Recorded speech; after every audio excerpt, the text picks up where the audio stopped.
scrupules, Serge pénètre dans les profondeurs de la piscine. Ses amis l'attendent plus bas. Il vérifie son masque, sa bouteille. Tout est OK.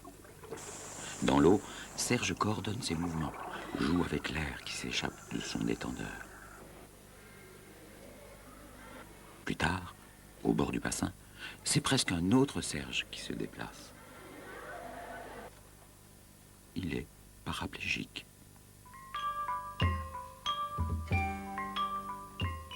Le pinceau descend lentement sur la toile. Devant Christelle, pas de modèle. Tout est dans sa tête. Dans son atelier de peinture, elle a soigneusement rangé ses œuvres, préparé ses couleurs, sélectionné des croquis. Christelle est une artiste à part entière. Quand elle travaille, on croirait à peine qu'elle est handicapée mentale. François est équipé, salopette, chaussures de travail et casquette sur la tête. Il entretient des espaces verts avec ses compagnons de l'entreprise où il travaille. Pour lui, le contact avec la nature, c'est plus qu'un travail, c'est... Enfin, vous ne pouvez pas comprendre. Tous vous le diront, François, c'est la gentillesse même. D'ailleurs, il a allumé la radio pour les autres, car il est atteint de surdité depuis sa naissance. Serge, Christelle et François ne sont pas là par hasard. Tous sont passés par l'Agence Wallonne pour l'intégration des personnes handicapées avant de faire ce qu'ils font. La WIP tente de répondre aux attentes des personnes handicapées en matière d'aide individuelle, d'accueil, d'hébergement, d'orientation, de formation et d'emploi. Cette administration est l'outil d'application d'un décret fondamental, un décret moderne, ouvert et socialement performant. Pour cela, il prône 3 idées importantes. Favoriser l'accès des personnes handicapées aux services qui existent pour l'ensemble de la population. Encourager leur maintien dans leur milieu naturel de vie. Les impliquer dans les décisions qui les concernent et qui ont trait à leur avenir. Ce même décret insiste sur la notion de proximité. Dans cette logique, 7 bureaux régionaux sont répartis à travers toute la région wallonne. C'est à Charleroi que se trouve l'administration centrale de la WIP. Cette administration est gérée par un comité de gestion assisté par un bureau, 3 conseils d'avis et 13 commissions subrégionales composées d'opérateurs de terrain, de familles ou d'associations. Cette infrastructure a été conçue pour être un véritable lieu de rencontre et de dialogue. On peut d'ailleurs y trouver un auditorium où les personnes de tout handicap peuvent, dans les meilleures conditions, assister et participer à des manifestations diverses. La WIP dispose également d'un centre de documentation qui, grâce à un logiciel documentaire, met à la disposition du tout public un grand nombre d'ouvrages traitant de l'intégration.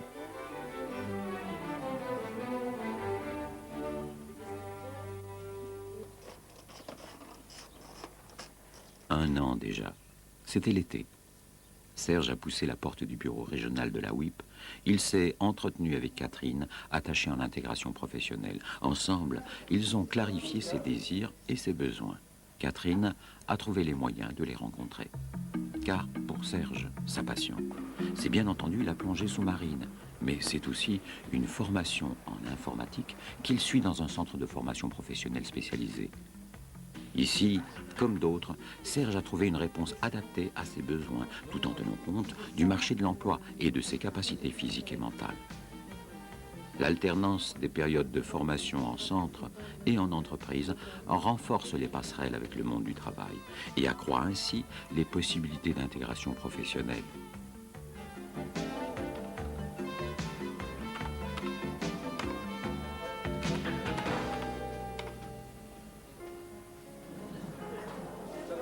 Il est déjà 18h30.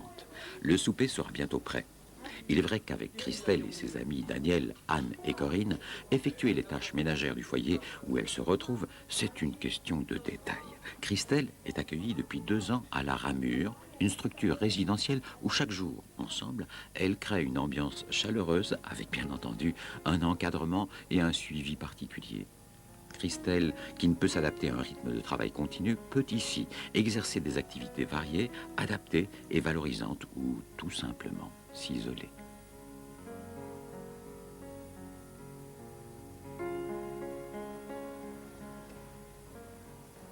La décision de François était prise. La recherche d'un emploi passait notamment par une visite à son bureau régional.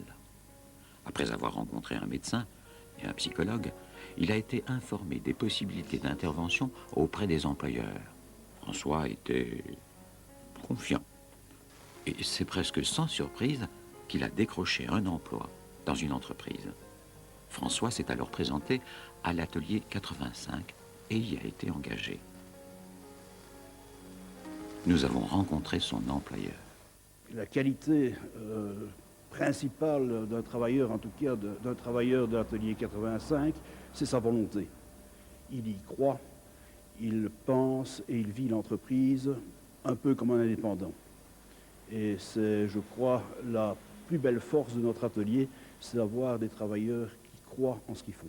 Nous le vivons tous les jours. Les gens demandent à ce que nos marchés se portent bien et comme dans une entreprise familiale, nous sommes fort exigeants envers nous-mêmes, aussi bien au niveau du travailleur de tous les jours que de la direction, et nous vivons et nous pensons nos marchés pour l'avenir.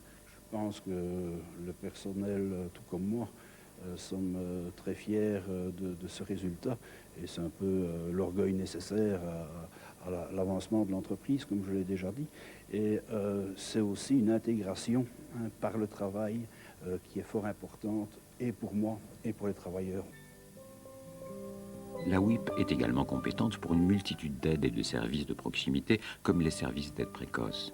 Il propose aux parents d'enfants présentant un handicap une écoute attentive, une aide sociale, médicale, psychologique et éducative.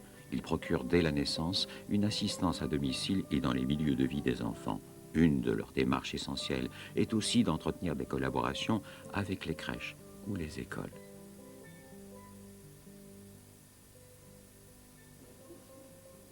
Les services d'accompagnement fournissent aux personnes handicapées l'aide et le soutien nécessaires dans les démarches de la vie courante en matière de logement, de formation, de travail ou de loisirs. Ce service, situé à Namur, évalue l'adéquation des technologies informatisées aux besoins des personnes handicapées et aux exigences de la vie sociale et professionnelle.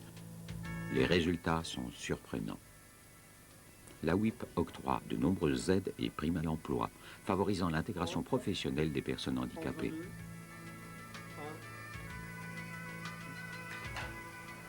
Les services d'aide à la vie journalière fournissent à des personnes adultes atteintes d'un handicap locomoteur et habitant dans un logement adapté une assistance 24 heures sur 24. Aujourd'hui, Catherine fête l'anniversaire de Pierre, son compagnon. Ici encore, la WIP a favorisé l'intégration de Pierre dans sa vie de tous les jours. Mais c'est une autre histoire, car aujourd'hui, Pierre a 30 ans. Et laissons-le simplement voler dans sa tête.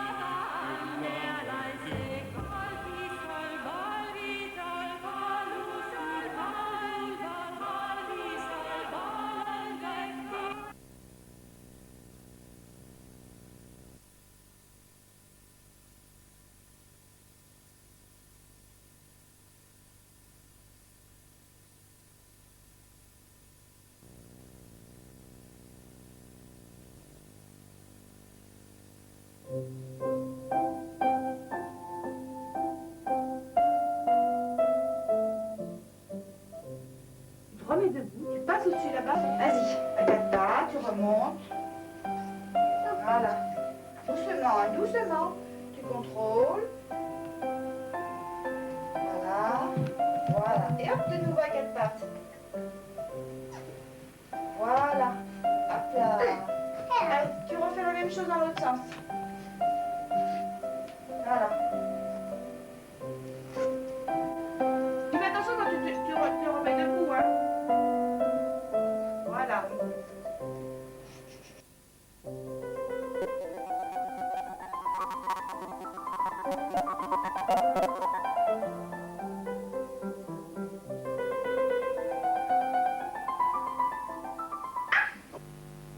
Depuis une vingtaine d'années, de nombreux enfants infirmes moteurs cérébraux, anciens prématurés, sont suivis au CAMS et bénéficient d'une rééducation neuromotrice basée sur les niveaux d'évolution motrice.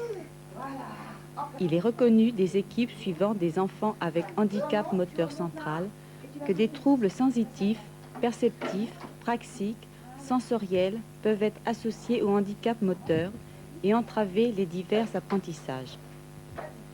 Mais l'ensemble de ces difficultés n'est souvent mis en évidence qu'au moment de la scolarisation primaire. Suivant au CAMS de très jeunes enfants, 0-6 ans, il nous semble indispensable de reconnaître et de traiter le plus précocement possible les troubles associés au handicap moteur. Voilà. Tu me descends ton talon avec ton genou. Hein? Au costaud, là. Voilà. Ce film a pour but, à travers le travail proposé en kinésithérapie à un enfant de 4 ans et demi, de montrer une approche thérapeutique des troubles praxiques et sensitifs. Emmanuel est un jeune garçon né prématurément, au terme de 32 semaines, hospitalisé 1 mois en période néonatale. Le diagnostic d'infirmité motrice cérébrale a été porté dans la première année et la rééducation motrice commencée vers l'âge d'1 an. Lorsqu'il est arrivé au CAMS, à 20 mois, cet enfant se déplaçait à 4 pattes, se mettait debout et marchait avec appui, mais dans une organisation motrice asymétrique, c'est-à-dire en rotation interne de la jambe gauche et en rotation externe de la jambe droite. La marche libre a été acquise à 27 mois, mais dans un schème de crispation importante, bras en chandelier, pieds équins, récurvatum des genoux et rotation asymétrique des membres inférieurs. Malgré la poursuite bi-hebdomadaire de la kinésithérapie motrice dite classique, les progrès fonctionnels sont faibles. La marche reste très crispée. Il semble exister un inconfort corporel et les séances sont difficiles du fait du manque de motivation bien légitime de l'enfant. Il apparaît également que l'enfant est très craintif et supporte mal le contact corporel.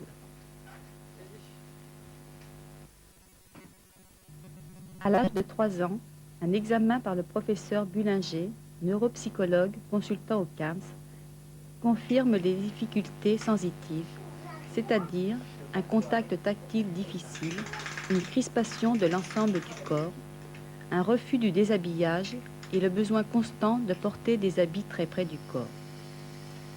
Nous avons essayé d'utiliser d'autres moyens rééducatifs pour aider l'enfant à progresser, premièrement dans l'organisation de son schème de marche, deuxièmement dans ses possibilités de décontraction et d'aisance corporelle, et enfin de lui permettre des progrès fonctionnels.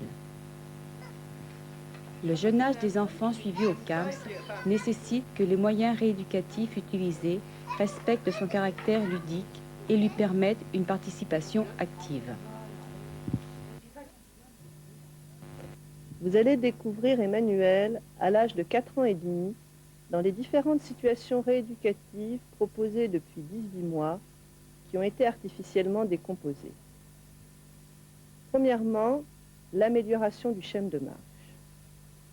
La marche a été acquise à 2 ans et 3 mois. Sur le plan orthopédique, l'équin des pieds a été maintenu par des attelles de nuit à partir de l'âge de 3 ans et un allongement du triceps gauche par plâtre